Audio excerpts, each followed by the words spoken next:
Ladies and gentlemen, it is time to quit the game. No, let's go through the Season Balance 2 adjustments here. My friend sent me that these were out a little while ago, and I scrolled through, and well, it looks like the reworks for Cassius, and Tressa are in here. If you've been around the comments section, you might know my stance on it. I originally was like, oh yeah, good for the health of the game. I can get behind that. You made some mistakes with the infinite exhaust thing, and then you released Serennial afterwards. So the easiest thing for you to do is support the channel by checking out the link in the description below. You're gonna get a free legendary champion as well as up to $200 worth of free goodies. And don't forget up to 3 awesome epics as you level up inside of Raid. And be sure to use the code Desert Queen to get access to your new free legendary champion in the form of Tahana Rock. As always, this helps the channel out so much, guys, so be sure to check that description down in the link below and join me in Raid today. I'm not so much on your side about that, so hopefully they don't ruin these characters too much. I expect something with 000 to be gone. I expect some of the Shadow Reload to be gone as well. But I can see right here, they're changing the save data storage rule limits as well. Let's make this as concise for you as humanly possible. So they're just talking about how they want to make the enjoyment of the game a little bit easier, the direction of it being easier, key details on the rule changes for save data. So these are the ones here. Save data will be calculated based on additional elements acquired beyond the base save data of your 8 cards in your character's traditional little deck. Made up of uniquely obtainable starting cards as well as the Epiphany cards. So that's the same. Neutral cards are calculated at a fixed value regardless of whether Epiphany has been applied. So this is kind of big here because neutral cards already cost, like 20 to have in there, and you've kind of wanted to avoid them when you're trying to put together the save data that you want, where maybe you're at a 160 save data threshold and you're like, well, I have enough points to add in a neutral, but then if it Divine Epiphany is on the final boss, it gets additional points added to it and it could screw up my save data. Now that neutral card's always going to be 20. And if it Epiphanies, gets a Divine Blessing, whatever, it's not going to add any additional points to that neutral card, which actually makes neutrals a lot better because you can kind of get Divine Blessings on them for free now. So that's going to be a little interesting there. Divine Epiphanies will also be calculated at 20 points, unchanged from before. Monster cards will now be rare, common, or legendary tiers, and based on their effects, they will cost 20, 50, or 80 points respectively. I don't know what they think still is worth 80 save data value points on a monster card, but maybe they'll break these down later on here and show us exactly which ones are going to be worth what. Points awarded for card duplication is changed from 0 cost, 10 cost, 30 cost to 0 cost, 0 cost, 40 cost. So if you duplicate something 3 times, it's still going to cost you 40 points overall. But if you're just duping something 1 or 2 times, instead of it costing you 10 points, it's going to cost you 0 points. So not the craziest change of all time. It is a little bit easier for you to save some save data value if you don't get the god tier, oh man, I'm going to dupe this multiple times. But it is going to be interesting for you to remember as you're going through season 2, be all right, well, my save data value is, 40 points from cap. I've duped 2 things. Oh, it's going to cost me 30. No, it's going to cost you 40. So that'll be interesting. I think this doesn't really overall change the grand scheme of things here, but that's fine. And then removing cards other than starting cards does not grant points. So, hey, you can take that Whirlpool out of your Mika deck for free. Okay, I think unless that's counted as a starting card. I don't think it is, though.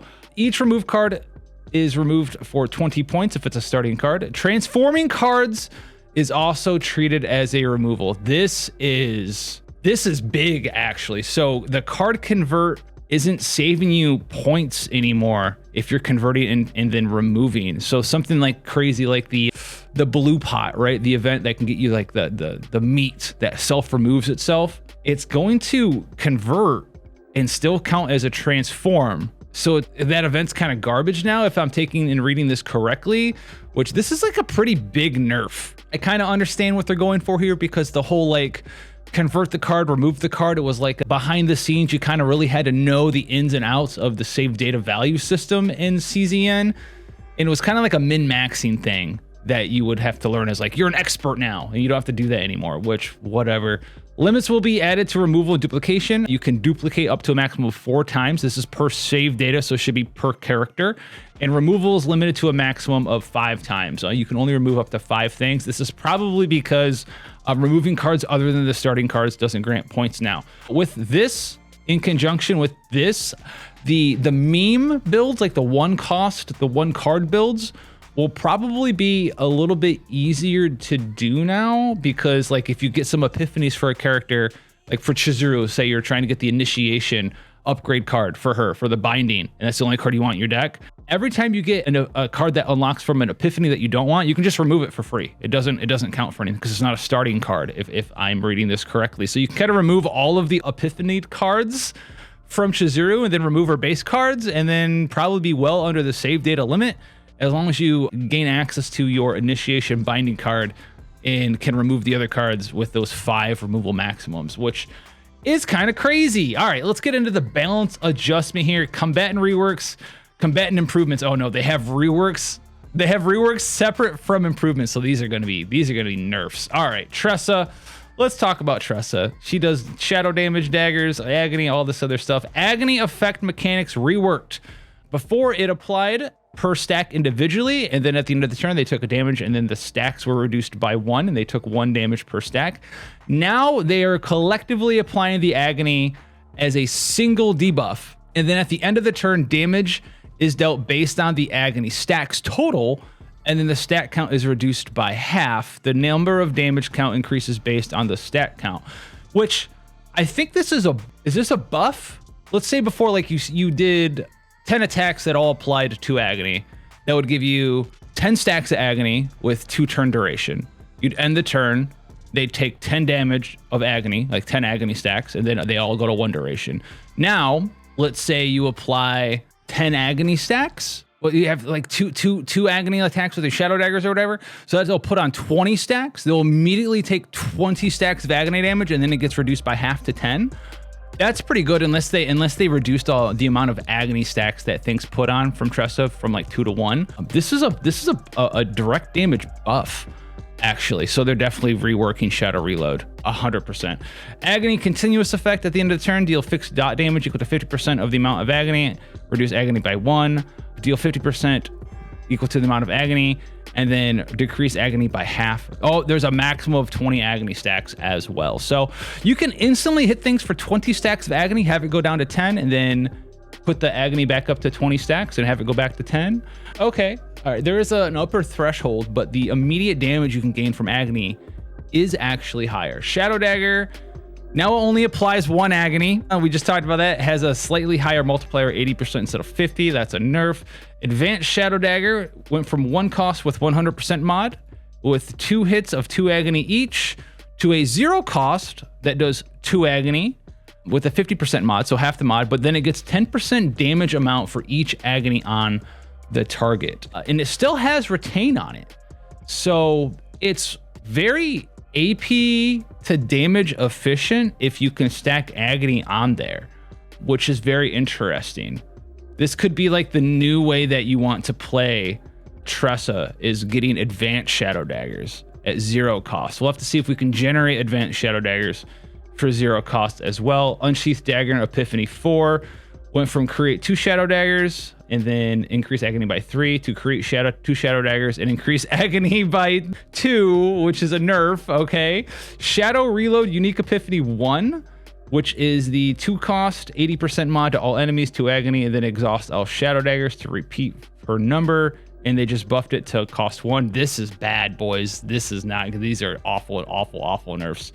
Shadow Dagger, Shadow Reload Epiphany 2. Used to cost 1, heal 100%, makes 2 advanced Shadow Daggers. Now it costs 0, heal 150, cool, and then creates 1 advanced Shadow Dagger. So you have a 0 cost skill that creates 1 advanced Shadow Dagger, and the advanced Shadow Dagger now has 2 agony on it, costs 0 itself, has a low mod, but does damage and gets a damage bonus increase based on every agony on the target. And the amount that you can stack that agony to is 20 stacks. So you can get a 200% damage amount increase on your advanced Shadow Dagger. And it has retrieve. So you can generate 1 for 0 and then cast 2 of those. So this might be where we're trying to use this character if there's a use for her anymore. Epiphany 3 is the X Shadow Dagger that creates X. Now it creates X.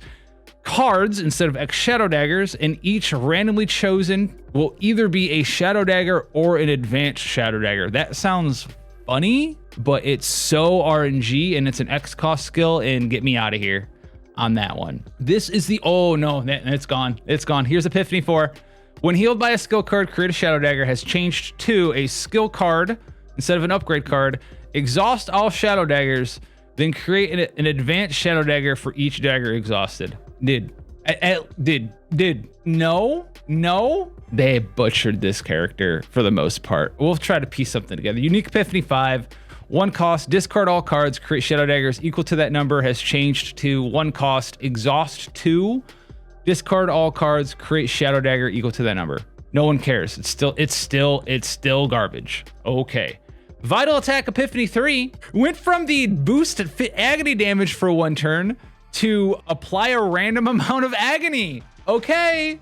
This isn't even part of like the broke Tressa thing. 50% agony damage on a 20 stack that immediately does damage is pretty cool though. But Serennial. Oh, I will like to remind you, dev team, Serennial exists. All right, Curse Gouge was a 1 cost skill, which is it's 0. Oh, it's because her E1 reduced Curse Gouge from 1 to 0, so the base cost is actually 1. It went from 2 agony and 2 weaken, and now it activates the agony applied to the target instead. 2 weaken was pretty good for like lowering the amount of damage you took in chaos runs. Now it's like an agony detonation card. It says activates the unit's agony. Does it get rid of it? Either way, it's either going to do a bunch of agony damage and get rid of the debuffs, or hopefully what it does is it procs your 20 stack agony and then just leaves it there, and then it can proc it again, you know, at the end of your turn or something. They're trying to explain themselves down here, and honestly, there's Cassius too. The only cool thing I can think of is Advanced Shadow Dagger is like a payoff for putting agony on now, and if you get this Epiphany here, the second Epiphany for Shadow Reload that makes it cost 0, you'll have a 0 cost skill that heals you a little bit, fine. And then it creates an advanced Shadow Dagger that also costs 0, that also puts agony on. And it does damage and grows in damage based on all the agony you're putting on the target. And it has Retain. It doesn't have Retrieve though. Oh no, it's actually a lot worse than I thought. I thought it would have Retain, Retrieve, Exhaust. It just has Retain, Exhaust. So you only get 1 use out of it. Yeah, that's garbage. I was gonna say it'd be really cool, you know, you get like a 0 cost version of this Advanced Shadow Dagger to draw you a card, and then it generates an Advanced Shadow Dagger that has Retrieve on it. You cast it 2 times, but no, there is no Retrieve on here. This is just straight garbage, actually. Godspeed Tressa, my favorite character. We said that the combination would be broken when the game first came out, and no one believed us, and guess what? It was absolutely broken. What do you know? What do you know? What do you know? Go watch someone who doesn't know how to play the game and have them be giga popular. But hey, if you have all the information, we won't watch you. All right, let's check out Cassius. We're taking a closer look at changes to Cassius. Oh my God. 000's in here. Quest mechanics. Oh, all right, they're changing the quest mechanics. So now it does some fixed healing when you generate a quest card just for free. Okay, a little bit better in support. 000 is the same, but it has a cap of 4 times. This is a worthless card. It's an absolute worthless card. You know, the gone are the, hey guys, I got to a 3000% damage mod 000. Now it's just gonna be like, what's this cap at max? 200%. Great. DPS Cassius is dead. All right, Empower 000, we don't care. 50% instead of 40%, still caps at 4, dead. 111, a little bit better healing, higher damage, higher healing, we don't care. That building him from damage doesn't matter when his damage payoff is dead. So that's gone. Empowered 111, we don't care, that's dead. Full House also draws a card and then decreases stress of a random ally by 2. So Full House just technically got a little bit better of a buff. This will allow you probably to build him the same way and go Full House Cassius instead of 000 Cassius with his morale stacking, and if you have his E6, which I don't have, I think also applies negative morale to the enemies, which is kind of crazy. You just won't take damage. And then his final potential, if you build him, I think you get him over 700 health. He gives you a damage reduction buff. I forget what it is. Fortitude. Fortitude or Resolve. I mix them up, but you get morale stacking, and then you get like the one that reduces damage you take. And then if you're E6, you also do a damage reduction debuff on the enemy as well. So maybe that's what we'll see him be. And I think that is still potentially pretty broken because they didn't take full house away from him. You can play him as like a full support, full buffer, cycle my deck around, do all this other stuff, draw some cards, reduce stress, buff my damage, and I take no damage, and like all these tower events and stuff that we're having for content. So I think he'll probably still be okay based on what we're seeing right now. Dice Trick, reduce morale as the base effect. Cool, I guess.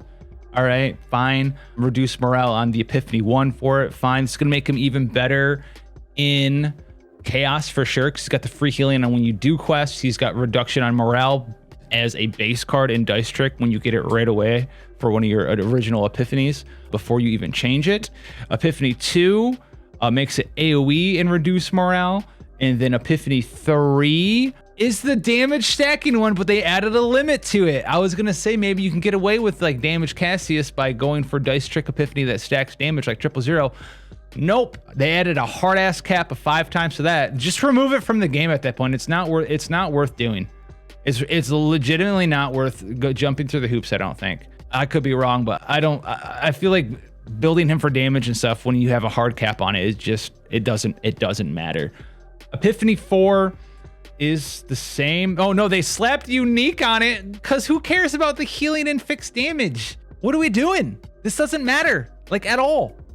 This doesn't, okay, all right. Then Epiphany 5 went from when a quest is completed, create a quest card, which is a sick card by the way, to upgrade unique. At the start of the turn, create a quest card. All right, here, I'll tell you the TLDR right here. You see all this quest mechanics and card adjustments and dice trick adjustments. Slightly better at healing inside of Chaos is a buff bot, negative morale for the enemy if you're E6, plus morale for you. And then if you have the potential, the final one, you build them for 700 HP, you get like the damage reduction buff. And then you're just gonna use them to cast Joker a ton. You'll probably build them the same way, low cost double dice, shuffles, Jokers out the butt, and just make him a card draw buffing connoisseur character. He definitely did need change, I'm not gonna lie. Like there's no reason why a support was running around the game being like, yeah, I do all the support stuff, I do all the card draw, I do all this other stuff, and then I randomly do like 30,000 damage a turn for free just cause. I understand that needed to get changed. And unlike Tressa got absolutely gutted and has like no use. Cassius still has all of his card draw and all of his supporting uses for sure. I am kind of miffed that they went overboard on these two characters, changing things that just did not need to get nerfed really. Like this, like when a quest card's completed, make a quest card to just be absolute trash is abysmal to me. I think that is fucking tragic. Okay, great. Thank you so much, dev team. What is this? As compensation for save data changes resulting from this balance adjustment, 3 copies of the new item Flash of Possibility will be distributed to all players alongside the Season 2 update, which I think is like start of February or something. Today? I don't know. Flash of Possibility is a consumable currency that is used on completed save data. It allows you to designate a card that can receive a unique epiphany and directly select and apply the desired unique epiphany. If the selected card already has a divine epiphany, you can choose one of the unique epiphanies with that divine epiphany applied. It'll save the divine epiphany. However, if certain divine epiphanies cannot be granted due to the card's type or cost, available options will be displayed with that divine epiphany removed, which means like typically it's like upgrades, like they don't have like draw a card on them a lot of the times, or like get an AP or something like that. So if you have like a skill card and you want to change your epiphany to an upgrade version, and your skill card has like +1 AP on it, and you're trying to change it to an upgrade epiphany or vice versa, those won't transfer over, and it's going to tell you that. What I will say right here is do not load into the game right away and be like, oh man, I'm gonna use this and make the save data I have right now awesome. Save it for Season 2 save data. Number 1, save it for Season 2 save data. And then on top of that, the best way to use this thing is when you get done with a run, and as you're doing your runs, when you end a run, or you get an option inside of your run where you get a divine epiphany for a character, and the divine epiphany is on the wrong card, and it's the divine epiphany you want, like +1 AP, right? Or draw a card and it's on some dog water version of the card you don't want. You can take that divine epiphany, finish your save data, and then change that card to the epiphany that you want. The one downside of that is you're probably also, if you're trying to make a perfect deck, for instance, if that's a card that you want to duplicate multiple times inside that run, you'll probably still duplicate it, and then you'll have to use multiples of these on the same save data. Are you following me? Like you get through you're doing your run, you get all perfect everything. You even get like the divine epiphany that you want on a card you want. It just, that one specific card doesn't get the version that's correct for your deck, and it's the only thing that's wrong with your deck. You can use these to make the perfect deck. So I would hold these hard hold these and use them in bulk if we're able to perfect a save data for some banging character out there, right? Get like the perfect Serennial or like the perfect Melee or like, you know, the perfect whatever that you're aiming for, and use them like once a season, depending on how hard they are to gain access to. That's what I'm going to be doing with them. That's definitely what I'll be doing with them to make a perfect save data instead of just a better save data. In addition, for Tressa and Cassius, who are subject to these adjustments, protos who no longer wish to continue developing or using them under the updated specifications can use the in-game growth reset feature to reclaim all growth materials invested into their levels and their potentials. Honestly, Tressa was like my favorite character when we started playing this game, and Cassius too, just because we came from Slay the Spire and did the infinite shift build. I saw it coming from a mile away. It's the best thing ever. Anyone with a brain saw it. Oh man, dude. Okay, well, at least you can get all your stuff back. I suppose if I want to level another, these should be like selector crystals instead of just void materials. Like maybe I don't want to level another void character. Give me. See, I'm not gonna do this because I don't have another void character I want to level. So I'm just not going to reset her. I don't care. This should be selection of what type you want for the potential crystals, not the ones you used, in my opinion. Maybe I'm wrong. Combatant improvements. All right. Oh, some actual buffs instead of nerfs. Great. Fantastic. Amazing. Counter attack. Damage amount dealt when an attack is fully blocked by a shield will be increased. Oh, weird. All right. So if you counter an attack that didn't even damage your HP bar, it's going to get buffed up in damage. Okay. How much? We don't know. Knee is getting buffed. Healing equal to the number of stacks will be added to the default effect on Decibel. Wow, amazing. That's going to be awesome. Elasticity stack limit will be increased, and the effect will now be triggered based on the amount of stacks. Cool, I'm glad she has exactly one card that adds elasticity, but sick. G-Chord, the Decibel gain effect will be increased on G-Chord. We'll have to see, because G-Chord's one of my most hated cards of all time. Soul Rip. An effect that it grants elasticity will be added. Okay, so they did add more elasticity to her kit outside of just her base heal. So yeah, this is going to help her heal a little bit more. She was lacking a little bit on the healing, especially if you didn't have like the effect that added healing to Decibel, which I think was locked behind like I think it was either a dupe upgrade. It might have been an ego manifestation upgrade, which seemed kind of dumb to me. So we'll see. Nia got a little bit better there. Ray, basic card potential. The crit chance increased has been changed to damage-based healing effect. I kind of like the crit chance because I have it built sub DPS, and I think her is it her E2 or is it a potential that makes you heal the first time you do damage with the card? Either way, you're gonna heal more. And then Snack Time has additional healing as well. Oh, here it is.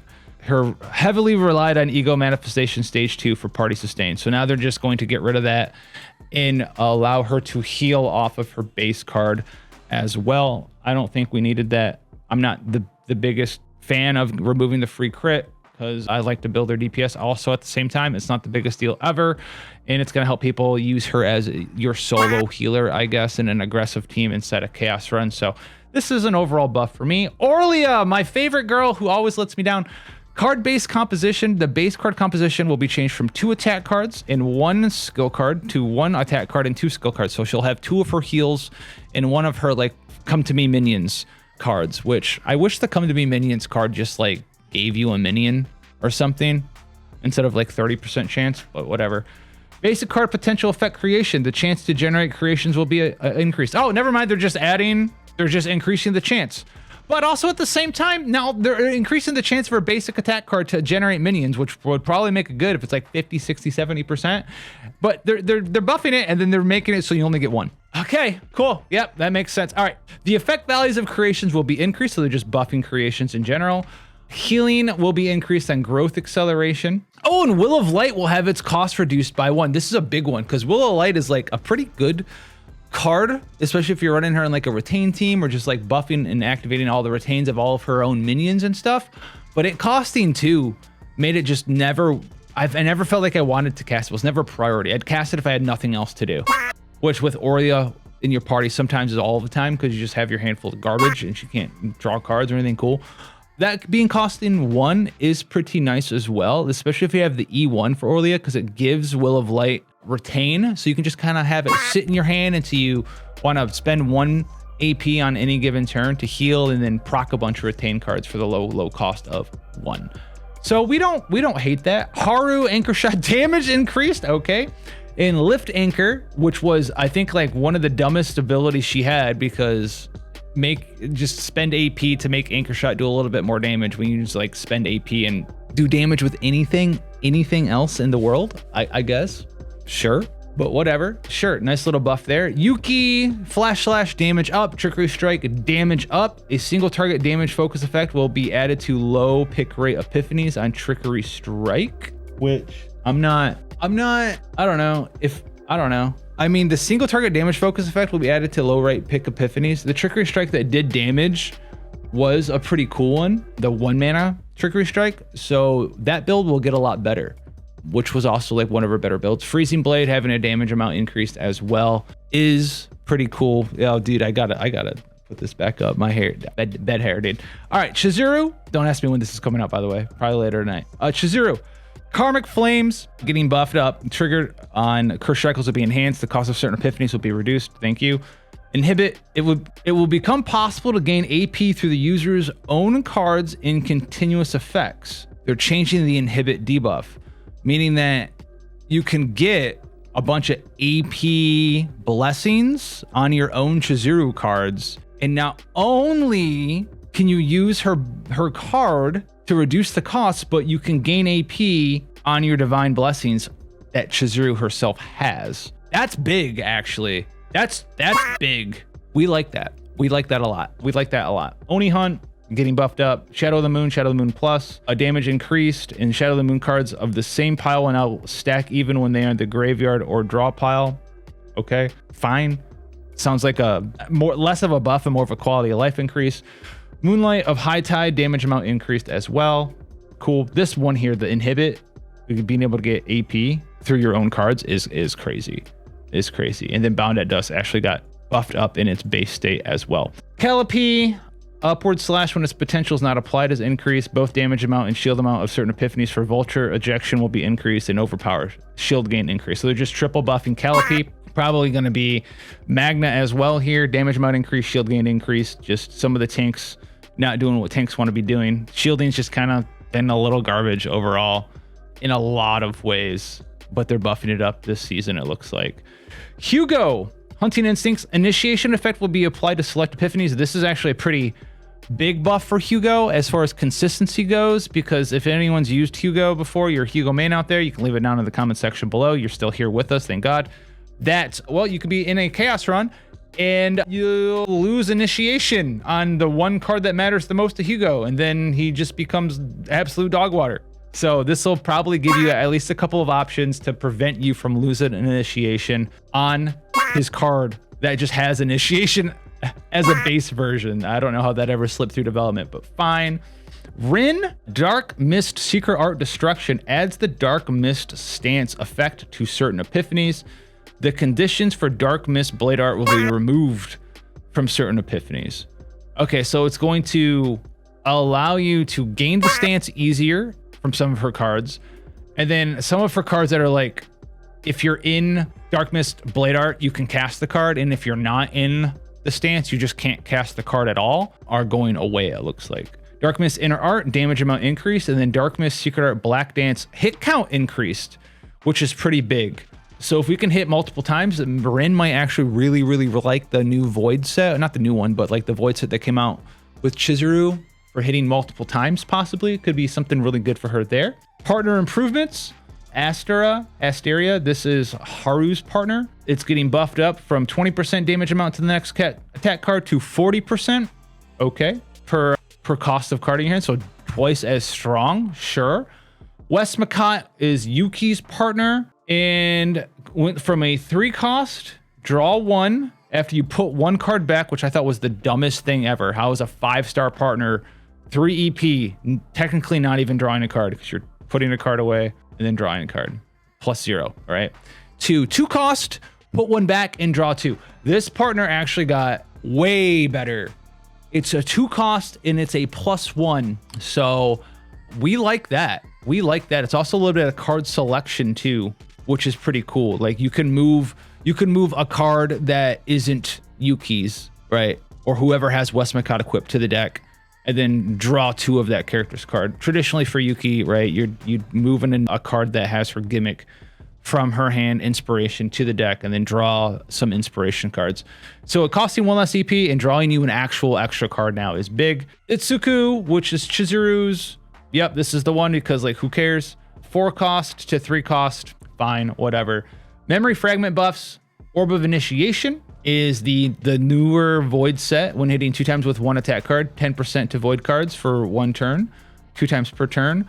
And then it's just 30% damage amount to Void cards that hit 2 or more times. This is pretty decent.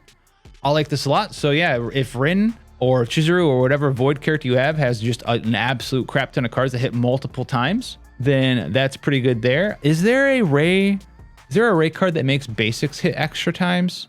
I know there's a Narja card that adds extra, or is it just damage to basics? Or am I thinking of a blessing inside of Chaos runs that makes all your basics hit an extra time? Regardless, there's a few Void options now in characters that hit multiple times with a single card. 30% is nothing to scoff at. Instinct set went from 4 cards or more in hand to 20% damage to 3 cards or more in hand, 20% damage. Straight buff for sure, but also at the same time, if Serennial's on your account and you're using Serennial in a team and you're pairing Serennial with another Instinct character, just use the new Instinct set because they're always going to be ravaged because Lamau my ass Serennial and do 50% more damage with your Instinct cards. Sure, bud. Spark of Passion. When an upgrade card is used, increase damage amount of passion cards by 20%, max 1 stack, so it doesn't fall off anymore. Fine, whatever. I'll probably still go 2/2/2 on all of my passion characters. Equipment and common card. Oh, they are going to show us the cards. All right. A brainwave blocking helmet. It looks like, oh, in psionic combat suit. Bro, they nerfed.